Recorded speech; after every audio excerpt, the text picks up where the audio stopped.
प्रायोजक NAC A++, Guru Kashi University, empowering youth, empowering India. Panchkula में राज्य स्तरीय सशक्त पंचायत समारोह में शामिल हुए सीएम नायब सैनी कई योजनाओं के लाभार्थियों को दी डीबीटी के जरिए सौगात। हरियाणा में आज सीपीए सम्मेलन का दूसरा दिन। लोकसभा स्पीकर ओम बिरला करेंगे प्रेस कॉन्फ्रेंस। सीपीए सम्मेलन में तय हुए एजेंडों की देंगे जानकारी। ऑस्ट्रेलिया के पूर्व क्रिकेटर माइकल क्लार्क के साथ मुख्यमंत्री नायब सिंह सैनी का क्रिकेट गेम। क्लार्क की गेंद पर सीएम ने लगाए चौके छक्के। हरियाणा में आज सरकारी अस्पतालों में नर्सों की हड़ताल। 2 घंटे तक ठप रहेगा काम। रेणु भाटिया के इस्तीफे की मांग। फरीदाबाद में लापरवाही से दर्दनाक हादसा। सेफ्टी बेल्ट टूटने से सीवरेज ट्रीटमेंट प्लांट के टैंक में गिरे 2 युवक, मौके पर हुई मौत। नूह में बारातियों का शादी में हुड़दंग करना दूल्हे को पड़ा भारी। शादी के दूसरे दिन दूल्हे की गिरफ्तारी। प्रायोजक NAC A++, Guru Kashi University, empowering youth, empowering India.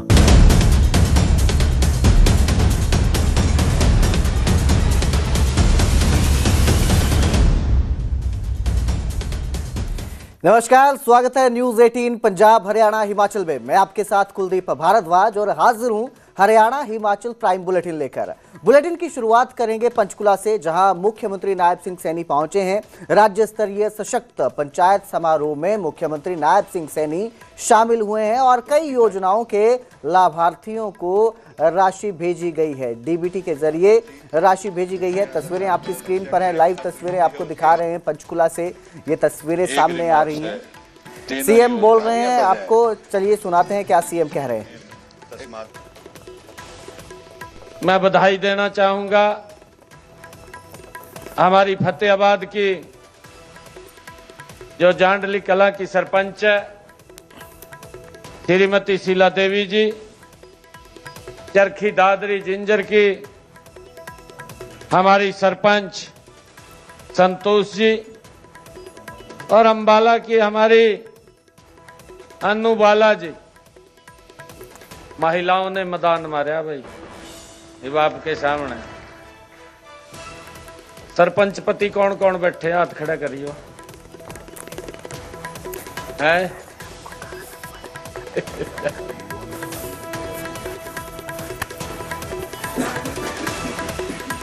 देखिए, गांव की समस्याओं का निराकरण करना ये हमारी सबकी जिम्मेवारी है। जो मंच के ऊपर बैठे हैं उनकी भी, मंच के सामने बैठे हैं उनकी भी, ये दोनों की ज्वाइंट जिम्मेवारी है। गांव की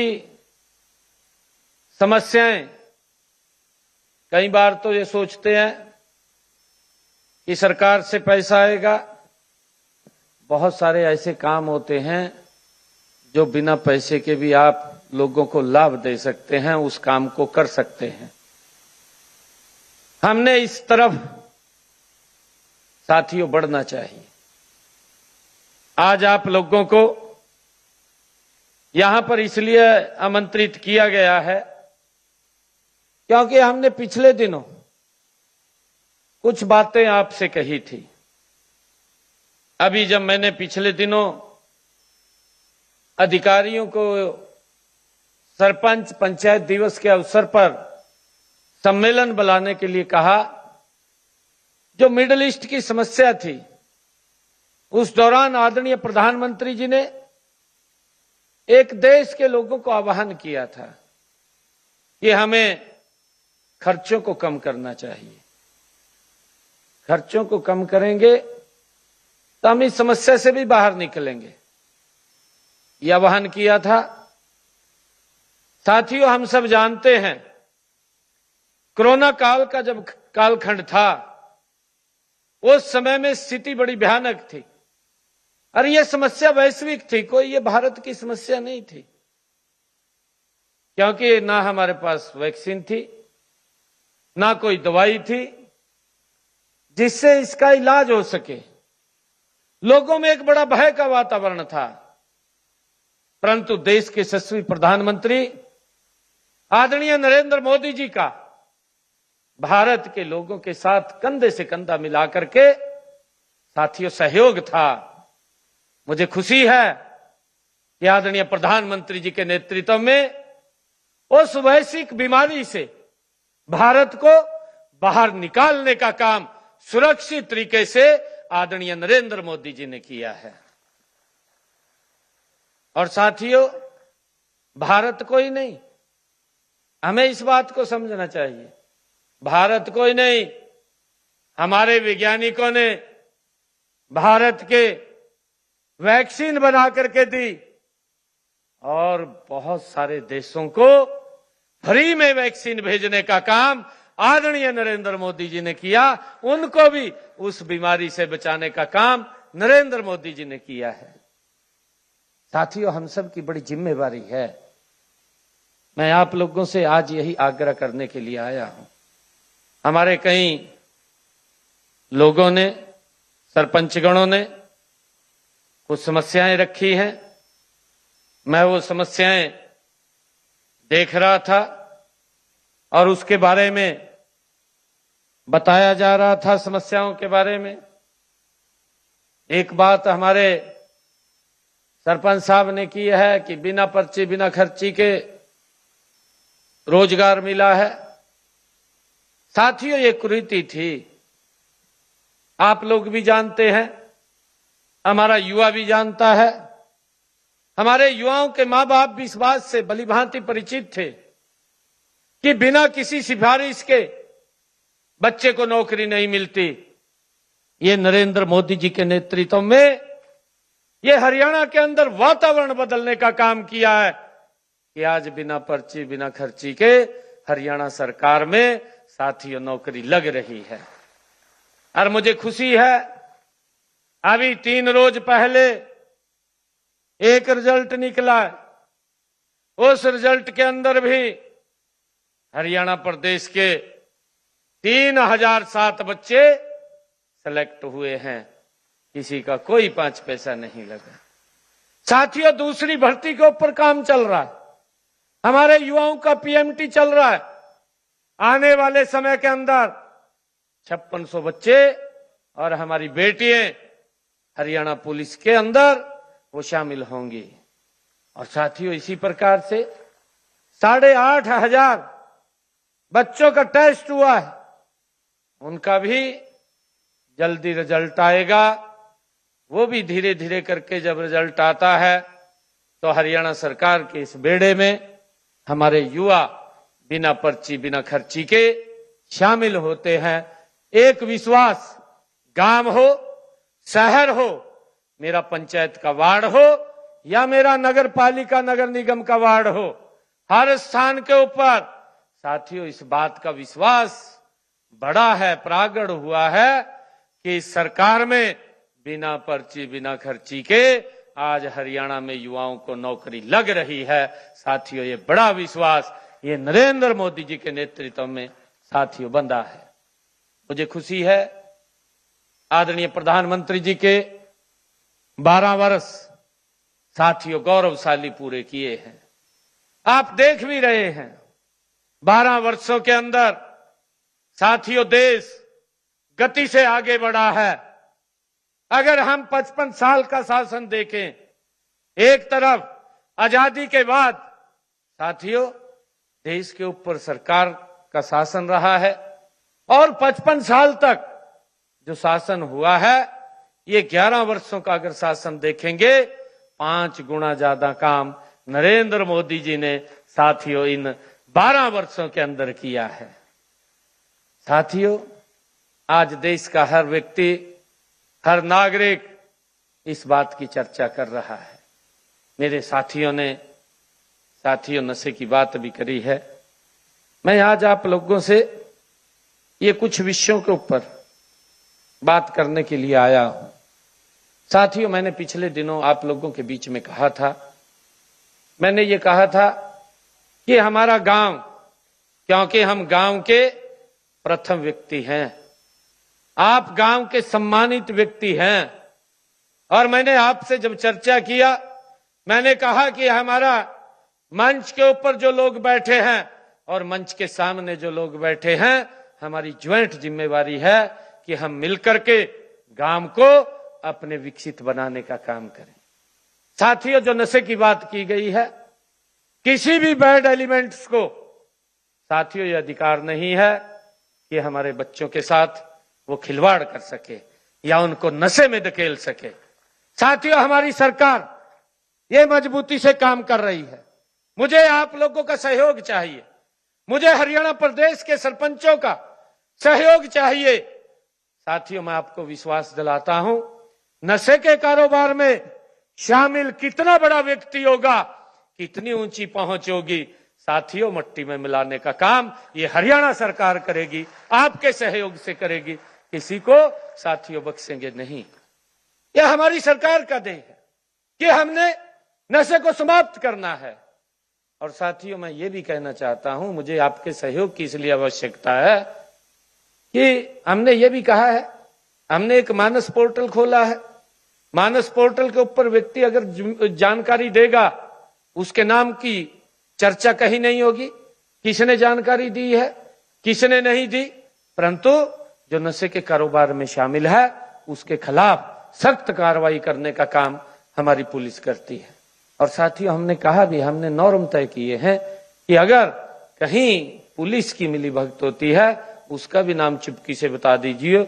वही जैसे हालात उसका हम करते हैं, जो नशे में बेचने वाला काम करता है, वही हालात उस व्यक्ति के भी हो जाएंगे, जो व्यक्ति उसके अंदर उसको संरक्षण देने का काम कर रहा है। हम किसी को बख्शने वाले नहीं हैं साथियों, किसी को बख्शने वाले नहीं, क्योंकि हमने अपनी पीढ़ी को बचाना है और उसको लेकर के हम विभिन्न कार्य भी कर रहे हैं।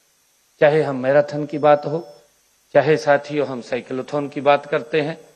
हमने समय समय के ऊपर बच्चों को एंगेज करने का काम किया है। हमारे कुछ सरपंचगण, जब मैं सिरसा के अंदर मैराथन साइक्लोथॉन के अंदर गया था, तो वहां के सरपंच मंच के ऊपर बैठे थे। कुछ सरपंच हैं जो मंच पर बैठे थे, आप बैठे थे। साथियों, वहां पर उन्होंने संकल्प लिया था कि मेरे गांव के अंदर एक भी व्यक्ति ना नशे में शामिल होगा और ना कोई बेचने का वहां प्रयास कर सकेगा। साथियों, डायरेक्ट हम और आप मिलकर के गांव का वातावरण साथियों शुद्ध और ये पोल्यूशन मुक्त करने का काम हम लोग कर सकते हैं।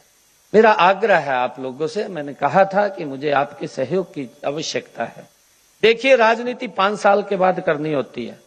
5 साल के बाद करिए ना राजनीति, कोई रोकता है क्या? बुलेटिन में जिक्र करेंगे पंजाब का। ईडी की कार्रवाई को लेकर सीएम भगवंत मान ने बीजेपी पर निशाना साधा है और कहा है कि ईडी पार्टी सेंट्रल एजेंसियों का गलत इस्तेमाल कर रही है। ईडी पार्टी हमारे व्यापारियों को परेशान करना चाहती है, इसे पंजाबी बिल्कुल बर्दाश्त नहीं करेंगे।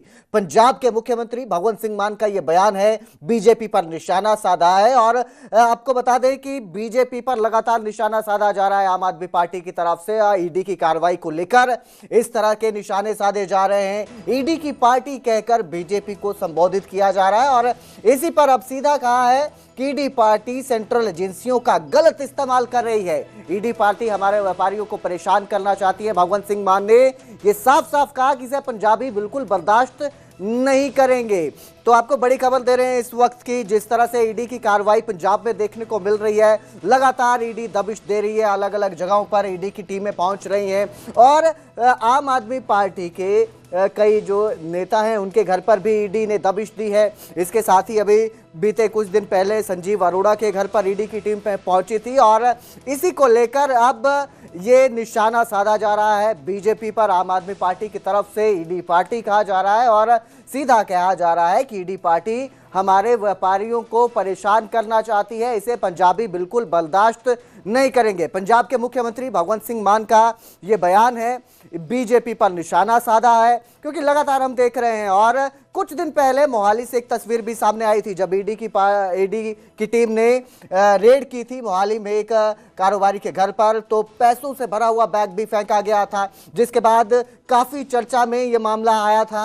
आप सबके तस्वीरें टीवी स्क्रीन पर आपको दिखाई थी हमने पहले भी कि किस तरह से ईडी की टीम आई थी, व्यापारियों के घर पर रेड हुई थी और एक पैसों का बैग जो है वो बिल्डिंग से फेंक दिया गया था। ईडी की कार्रवाई देखने को मिल रही है, चाहे वो कारोबारी हो या आम आदमी पार्टी के नेता हो, इन पर ईडी की कार्रवाई होती है, टीमें पहुंचती हैं, दबिश देती है, पूछताछ की जाती है काफी देर तक और फिर उसके बाद एक्शन भी लिया जाता है, जिस तरह से पंजाब में लिया जा रहा है। मेरे सहयोगी विनेश कटारिया ज्यादा जानकारी के साथ जुड़े हैं। जी विनेश, सीधा सीधा अब सीएम ने कह दिया है कि पंजाबी ईडी पार्टी की जो कार्रवाई है की जा रही है, सेंट्रल एजेंसियों को कंट्रोल किया जा रहा है, इस्तेमाल किया जा रहा है, उसे बर्दाश्त नहीं करेंगे। देखो कुलदीप, ਸਵੇਰੇ ਪਹਿਲਾਂ ਅਰਵਿੰਦ ਕੇਜਰੀਵਾਲ ਨੇ ਵੀ ਟਵੀਟ ਕੀਤਾ ਸੀਗਾ ਤੇ ਉਹਨਾਂ ਨੇ ਬੀਜੇਪੀ ਤੇ ਈਡੀ ਪਾਰਟੀ ਤੇ ਇਲਜ਼ਾਮ ਲਗਾਇਆ ਸੀਗਾ। ਹੁਣ ਜਿਹੜੇ ਪੰਜਾਬ ਦੇ ਮੁੱਖ ਮੰਤਰੀ ਭਗਵੰਤ ਮਾਨ, ਉਹਨਾਂ ਵੱਲੋਂ ਵੀ ਟਵੀਟ ਕਰਕੇ ਕਿਹਾ ਗਿਆ ਹੈ ਕਿ ਪੰਜਾਬ ਦੇ ਜਿਹੜੇ ਹਿੰਦੂ ਵਪਾਰੀ ਹੈ ਸਾਡੇ ਸੂਬੇ ਦੀ ਆਰਥਿਕ ਵਿਕਾਸ ਦੀ ਰੀੜ੍ਹ ਦੀ ਹੱਡੀ ਹੈ ਤੇ ਰੰਗਲਾ ਪੰਜਾਬ ਬਣਾਉਣ ਵਿੱਚ ਉਹਨਾਂ ਦਾ ਬਹੁਤ ਵੱਡਾ ਯੋਗਦਾਨ ਹੈ। ਇਸ ਕਰਕੇ ਈਡੀ ਪਾਰਟੀ ਸੈਂਟਰਲ ਏਜੰਸੀਜ਼ ਦਾ ਗਲਤ ਇਸਤੇਮਾਲ ਕਰਕੇ ਸਾਡੇ ਵਪਾਰੀਆਂ ਨੂੰ ਤੰਗ ਪਰੇਸ਼ਾਨ ਕਰਨਾ ਚਾਹੁੰਦੀ ਹੈ। ऐसा करके वो राजनीति दबाव तो पा ही रहे हैं, नाल दी नाल आपदे नाल मिलाने की कोशिश करती है, जिसनों पंजाबी बिल्कुल बर्दाश्त नहीं करेंगे। और साथ में उन्होंने लिखा है कि हम अपने व्यापारियों के साथ खड़े हैं। तो इस तरह से मुख्यमंत्री भगवंत मान का कहना है कि ईडी जितनी मर्जी पंजाब में व्यापारियों पर रेड कर ले, पर आम आदमी पार्टी है जो अपने व्यापारियों के साथ खड़ी है। जी विनेश, इसे सीधा सीधा इस तरह से देख सकते हैं कि भगवंत सिंह मान कह रहे हैं कि डराने की कोशिश की जा रही है पंजाब के व्यापारियों को बीजेपी की तरफ से। बिल्कुल कुलदीप, ये पहले भी जैसे जैसे ईडी की रेड होती है पंजाब में, पहले भी आम आदमी पार्टी, मुख्यमंत्री भगवंत मान, अरविंद केजरीवाल ये कहते रहे हैं कि ईडी जो बीजेपी ईडी के माध्यम से पंजाब के व्यापारियों को, पंजाब के लोगों को डराने की कोशिश कर रही है और आज भी वैसा ही हो रहा है। लेकिन पंजाब और पंजाबी ईडी से या किसी भी सेंट्रल एजेंसी से नहीं डरेंगे। जी बिल्कुल, बहुत बहुत शुक्रिया इस तमाम जानकारी के लिए विनेश। तो फिलहाल जो है सीधा निशाना पंजाब के मुख्यमंत्री भगवंत सिंह मान की तरफ से यह साधा गया है बीजेपी पर।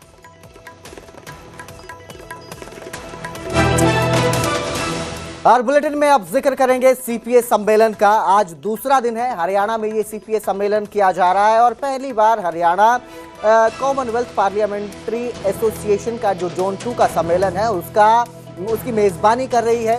आज Lok Sabha speaker Om Birla press conference भी करेंगे, सीपीए सम्मेलन में तय हुए एजेंडों की जानकारी देंगे। शाम 4 बजे ये प्रेस कॉन्फ्रेंस होगी चंडीगढ़ में, जिसमें कॉमनवेल्थ पार्लियामेंट्री एसोसिएशन जोन 2 में जो भी एजेंडे रखे गए हैं, जिन भी विषयों पर चर्चा हुई है, इसकी जानकारी दी जाएगी।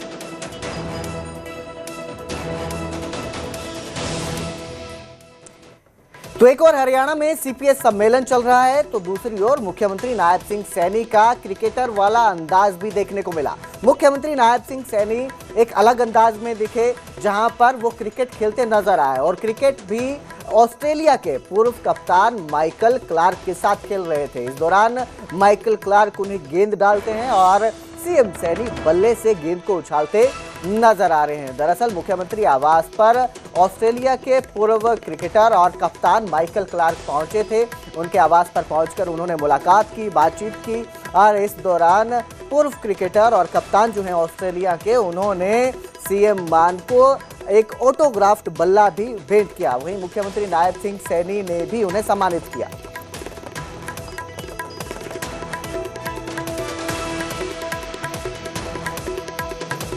हरियाणा में आज सरकारी अस्पतालों में नर्सों की हड़ताल है। 2 घंटे तक नर्सिंग स्टाफ की हड़ताल है। हरियाणा में महिला आयोग की अध्यक्ष के इस्तीफे की मांग उठाई जा रही है। कुरुक्षेत्र अस्पताल में रेणु भाटिया ने नर्सों की क्लास लगाई थी, फटकार लगाई थी और इसके बाद नर्सों ने इसे उनके सम्मान के विरोध में बताया और इसके बाद बीते कल भी 2 घंटे की पेन डाउन स्ट्राइक की गई थी। आज भी 2 घंटे की स्ट्राइक की जा रही है जो नर्सिंग स्टाफ है उसकी तरफ से। दरअसल कुरुक्षेत्र में अस्पताल में नाबालिग से रेप का मामला सामने आया था। आरोपी डॉक्टर को गिरफ्तार कर लिया गया है और इसके बाद महिला आयोग ने इस मामले में एक्शन लिया।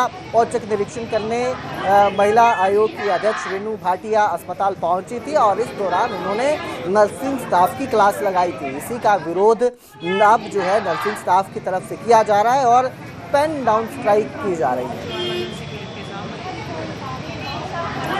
तो आपको बता दें ये पूरा मामला एक नाबालिग के रेप केस से जुड़ा हुआ है और आरोप डॉक्टर पर लगे हैं। आरोपी डॉक्टर को गिरफ्तार कर लिया गया है। औचक निरीक्षण होता है। महिला आयोग की अध्यक्ष रेणु भाटिया जब अस्पताल पहुंचती है तो वो नर्सिंग स्टाफ को फटकार लगा देती है, क्योंकि उनका कहना था कि जो डॉक्टर है उसके साथ एक नर्स को मौजूद होना चाहिए था जब भी वो किसी महिला पेशेंट जो होते हैं उनका चेकअप करते हैं। लेकिन वो उस वक्त जिस वक्त ये घटना हुई उस वक्त वो मौजूद क्यों नहीं थे। इसी को लेकर जब फटकार लगाई जाती है तो अब नर्सिंग स्टाफ इसे उनके सम्मान के विरोध में बता रहा है। कह रहे हैं कि उनका अपमान किया गया और इसी के चलते नर्सिंग स्टाफ जो है वो फटकार लगा रहा है। दो तस्वीरें आपको स्क्रीन पर दिखा रहे हैं। एक तस्वीर उस दिन की जब महिला आयोग की अध्यक्ष रेणु भाटिया जो है वो फटकार लगा रही है। Immediate suspend those three who were not there. आपके सामने उसने फिटलिंग की। लेकिन जो विक्टिम लड़की है जिसके साथ गलत हुआ उसके के लिए जो एक्सप्लेनेशन की गई है वो बहुत गलत है। सब पढ़े लिखे सबको समझ आता है रेप में क्या होता है। वो एक एक शब्द का मिसयूज कितने गलत तरीके से बोल रही हैं। हमारी इस लड़की के प्रति भी सिंपैथी पर हमारी नर्सिंग कैडर पे जो इल्जाम लगाए, और बेटी तो सबकी बराबर है, हरियाणा में तो खास कर ही कहते बेटी तो दुश्मन की भी अपनी होती है। पर मैडम कैसे बोल सकती है हमारी बेटियों के लिए।